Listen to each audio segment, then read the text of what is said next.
इस वक्त की बड़ी खबर आपको बता दें कि अरविंद केजरीवाल ने अपने कैबिनेट के मंत्रियों के नाम तय कर लिए हैं। इनमें 3 नए चेहरों को जगह मिल सकती है। साथ ही मनीष सिसोदिया को डिप्टी सीएम का पद दिया जा सकता है। सिसोदिया के अलावा जिन्हें मंत्री पद मिल सकता है वो है असीम अहमद खान, सत्येंद्र जैन, जितेंद्र तोमर, कपिल मिश्रा और संदीप कुमार। इनमें मनीष सिसोदिया और सत्येंद्र जैन दोनों पिछले कैबिनेट में भी मंत्री थे। इस बीच रामनिवास गोयल के स्पीकर बने रहने की खबर है और वंदना कुमारी डिप्टी स्पीकर बनाई जा सकती है।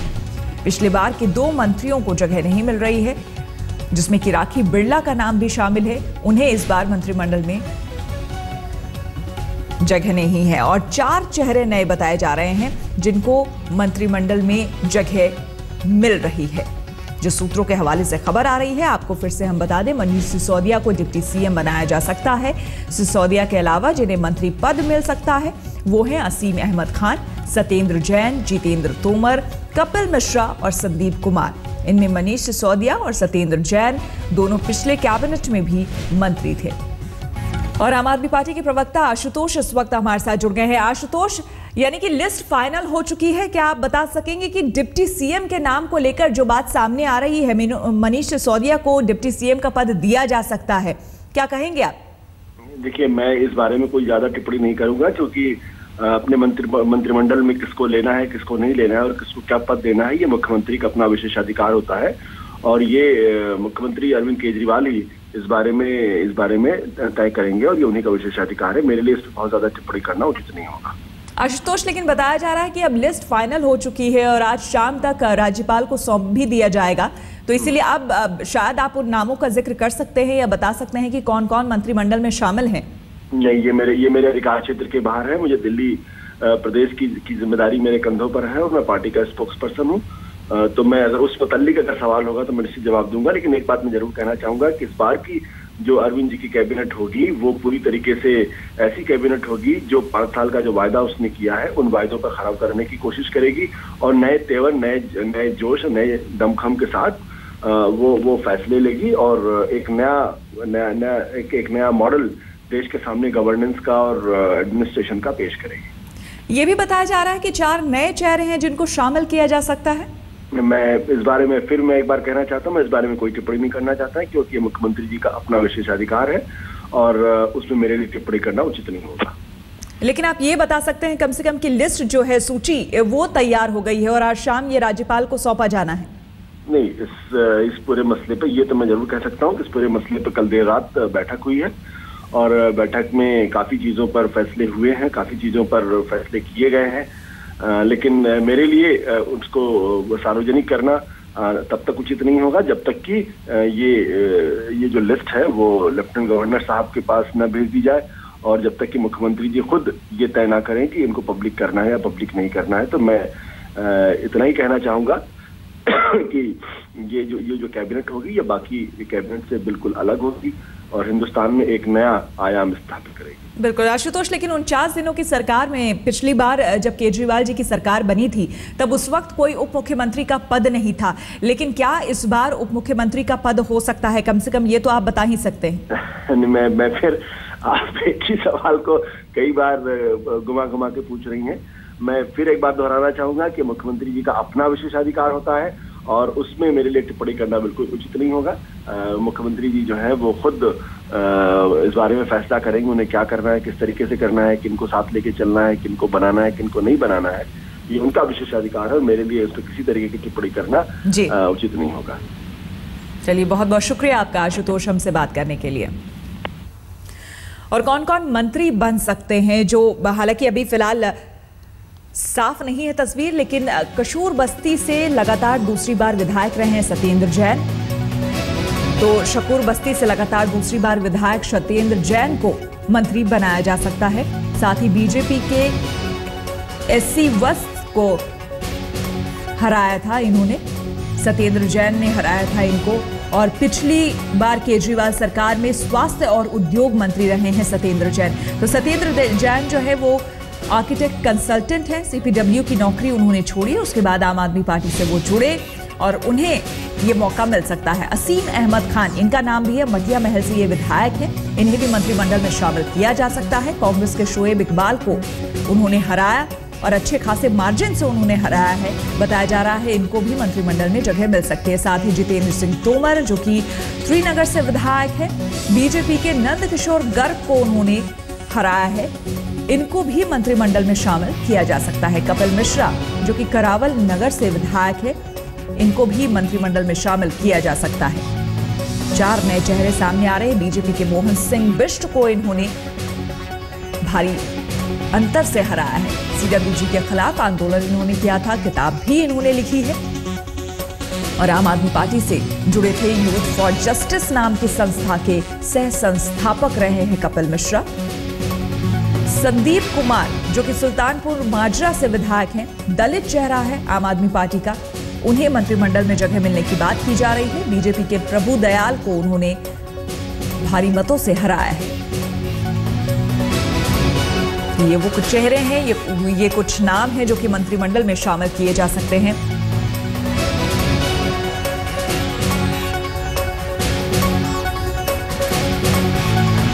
और इन चेहरों पर, इन नामों पर बात की हमारे संवाददाता पंकज जैन ने मनीष सिसोदिया से। क्या कुछ बातचीत हुई, आइए आपको दिखाते हैं। दिल्ली की जनता से बहुमत मिलते ही आम आदमी पार्टी एक्टिव हो गई है। एक तरफ एक्शन प्लान को आगे बढ़ाने के लिए केंद्रीय मंत्रियों से मुलाकात हो रही है, तो दूसरी तरफ प्रधानमंत्री नरेंद्र मोदी से आज चाय पे चर्चा होनी है। तो आज मनीष जी हमारे साथ बातचीत करने के लिए, किस तरह की ये चर्चा रहेगी और क्या आप मुद्दे जो हैं वो उठाने वाले हैं इस चाय पे चर्चा पे? देखिए, मूलतः तो अरविंद जी चाहते थे कि एक शपथ लेने से पहले कर्टसी कॉल हो जाए और प्रधानमंत्री जी को अपनी तरफ से शपथ ग्रहण समारोह के लिए व्यक्तिगत रूप से भी इनवाइट करने के लिए वो मिल लें। तो मूल रूप से तो ये मुलाकात उसी लिए है, पर जब मिलेंगे तो फिर दिल्ली के कुछ इशूज़ पे भी चर्चा हो जाएगी। जैसे कल आपने बातचीत की थी, पूर्ण राज्य के दर्जे को लेकर आपने बातचीत की थी, राजनाथ सिंह जी से भी बात की थी, लेकिन आज क्या अहम रहेगा? क्या कुछ ऐसी बातें आपने सोची हैं कि इन पर बात की जाएगी? मुझे लगता है इस सामान्य चर्चा में दिल्ली को पूर्ण राज्य का दर्जा जितनी जल्दी मिल जाए, अनाधिकृत कॉलोनियों को जितनी जल्दी हम अधिकृत करा सकें, बाकी सारे इशूज़ जो हैं दिल्ली में, स्कूल अस्पताल के लिए ज़मीन वगैरह का ये है, कॉलेजेस के लिए, तो ये सारे इश्यूज़ हैं जिन पे अगर समय मिला तो चर्चा करेंगे। पर मूल रूप से आज तो प्रधानमंत्री जी को निमंत्रण देने के लिए और उनसे एक शुरुआती मुलाकात के लिए मिल रहे हैं। उसके बाद अरविंद जी जब शपथ ले लेंगे तो उसके बाद एक मुख्यमंत्री के रूप में बाकायदा दिल्ली के इशूज़ को लेके पूरे डेटा के साथ, डिटेल के साथ फिर मुलाकात करेंगे। बिल्कुल। अब चूँकि 14 नवंबर को शपथ लेंगे अरविंद केजरीवाल, आपकी सरकार का गठन हुआ, क्या मंत्रिमंडल जो है उसका गठन हो चुका है, नाम तय हो चुके हैं? एलजी को आप कब लिस्ट भेजने जा रहे हैं? रात हमारी एक मीटिंग हुई थी पार्टी की। अरविंद जी ने, क्योंकि मुख्यमंत्री का अधिकार होता है, तो अरविंद जी ने कुछ नाम चर्चा किए थे और उम्मीद है कि वही आज अरविंद भिजवा देंगे एलजी साहब के यहाँ। पर अभी आपसे रिक्वेस्ट है कि मैं वो नाम बता नहीं सकता जब तक एलजी साहब के यहाँ से अप्रूव नहीं हो जाए, मैं उनको डिस्क्लोज नहीं कर सकता आज। लेकिन नाम चले जाएंगे एलजी के पास? हाँ, आज शायद नाम चले जाने चाहिए। लेकिन इस बीच हलचल ये आ रही है, हमें जो खबर मिल रही है वो ये है कि आप डेप्यूटी सीएम बन सकते हैं, तो क्या वाकई में ये सही खबर है? ये तो सब देखिए आपका आकलन है। तरह तरह की खबरें निकल रही हैं। कोई मुझसे रोज़ पूछते हैं पत्रकार की, इसको ये मिल रहा है क्या, इसको ये कर रहे हैं क्या, इनका नंबर कट रहा है क्या, इनका नंबर आ रहा है क्या। तो ये आकलन करना ठीक है, आपका काम है। अभी मैं इस बारे में कुछ भी डिस्क्लोज नहीं कर सकता, क्योंकि पार्टी मुझे भी जो काम देगी, मुझे पिछली बार पटपड़गंज विधानसभा को आम आदमी पार्टी के नाम करने का काम दिया, मैंने पूरी मेहनत से किया। आगे जो काम अरविंद देंगे, जो काम पार्टी की तरफ से मिलेगा, मैं करूंगा, ईमानदारी से करूंगा, इतना ही मैं कह सकता हूं। पर क्या है, क्या योजना है, अभी मैं मतलब उचित रहेगा कि समय आने पे जब एलजी साहब के यहाँ से अप्रूवल हो जाए सारी चीज़ों का, उसके बाद ही डिस्क्लोज करें। बहुत बहुत शुक्रिया। तो साफ कहना है कि आज मंत्रिमंडल की जो लिस्ट है वो पहुँच जाएगी उपराज्यपाल के पास, और अब यही देखना दिलचस्प होगा जब 14 नवंबर को अरविंद केजरीवाल शपथ लेंगे तो किस किस को ये मंत्री पद मिलता है। कैमरा पर्सन कुलवंत के साथ पंकज जैन, दिल्ली आज तक। और इस वक्त हमारे साथ हमारी संवाददाता और सहयोगी अंजना ओम कश्यप जुड़ गई हैं। अंजना, बताया जा रहा है डिप्टी सीएम का नाम तो लगभग तय बताया ही जा रहा है कि मनीष सिसोदिया को बनाया जाएगा, लेकिन कैबिनेट में जो मंत्री होंगे उनके बारे में भी बता दिया गया है कि कई ऐसे चेहरे हैं, सूची जो है वो तैयार है और 4 नए चेहरे हैं जिन्हें शामिल किया जाना है। बिल्कुल श्वेता, और सबसे दिलचस्प यह है कि 4 जो चेहरे पहले थे वो कौन कौन से हैं जो इस बार नहीं होंगे। तो उनमें गिरीश सोनी और सौरभ भारद्वाज तो हैं ही, लेकिन जो 2 चेहरे राखी बिरला और सोमनाथ भारती के थे श्वेता, माना जा रहा था कि विवादित मंत्री रहे, कई सारे विवाद इनके इर्द गिर्द रहे, वो हटाकर, और जो आशुतोष से आप बात कर रही थी तो उन्होंने साफ कहा कि एक नए मॉडल के साथ एक पूरी तरह से नया लुक देने की कोशिश है। मनीष सिसोदिया उप मुख्यमंत्री बन सकते हैं, सत्येंद्र जैन, ये दोनों ख्याल रखिए आंदोलन के वक्त से, और मनीष तो उससे पहले भी साथ रहे अरविंद केजरीवाल के, CPWD में नौकरी करते थे सत्येंद्र जैन, छोड़कर वो आंदोलन से जुड़े, फिर स्वास्थ्य मंत्री बने पिछली सरकार में, इस बार वो भी है। लेकिन इसके अलावा 4 लोग, गिरीश सोनी, राखी बिरला, सोमनाथ भारती, सौरभ भारद्वाज, चारों को हटा दिया गया है। इस बार किस किस को शामिल किया गया है? ऐसे लोग श्वेता जिन्होंने पिछली बार, जैसे कपिल मिश्रा पिछली बार हार गए थे, लेकिन इस बार उन्होंने मोहन सिंह बिष्ट जो बीजेपी है MLA के करावल नगर से, उनको करारी शिकस्त दी। जितेंद्र तोमर जिन्होंने त्रिनगर में बीजेपी MLA नंदकिशोर गर्ग को करारी शिकस्त दी, तो जीत का तोहफा एक तरह से। असीम अहमद खान जो कि मटिया महल में, शोएब इकबाल, माना जाता था कि जिस तरह की धर्म की राजनीति के आधार पर वोट बैंक की राजनीति में ऐसे व्यक्ति हैं शोएब इकबाल जो इधर से ना उधर से दूसरी पार्टी बदल बदल के लेकिन जीत ही जाते थे उस सीट को, उनको हराया है असीम अहमद खान ने। इधर संदीप कुमार जैसा कि एक दलित रिप्रेजेंटेशन करने की कोशिश है, सुल्तानपुर माजरा से जो जीते हैं। तो कुल मिलाकर ये कहा जा सकता है कि एक नया चेहरा पूरे मंत्रिमंडल को, स्पीकर रामनिवास गोयल जो कि शादरा से हैं, और वंदना कुमारी को। तो महिला आप देख लीजिए इसमें सिर्फ एक है, वो भी डेप्यूटी स्पीकर की जगह पर है, वंदना कुमारी शामिल की जा रही है। श्वेता, बहुत बहुत शुक्रिया अंजना आपका हमसे बात करने के लिए।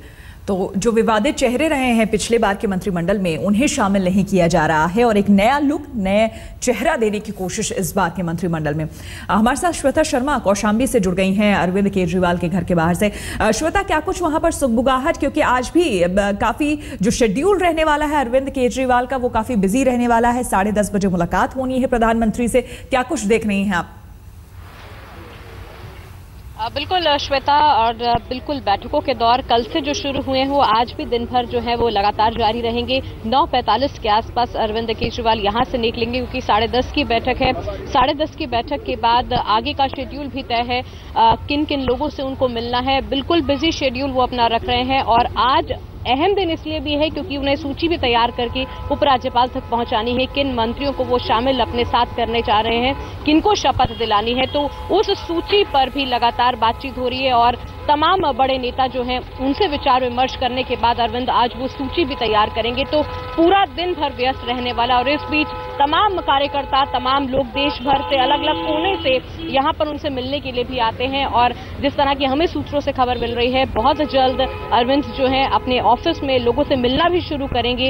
हो सकता है ये शपथ के बाद शुरुआत की जाए इसकी, लेकिन जिस तरह पहले वो जनता दरबार लगाते थे यहाँ पर, उसी तरीके से, उसी की तर्ज पर हर विधायक को ये हिदायत दी गई है कि वो अपने अपने इलाके में लोगों से मिलना शुरू करें, और खुद अरविंद यहाँ पर लोगों से मिलने की शुरुआत करेंगे, और उसकी बाकायदा तैयारियां भी की जा रही हैं।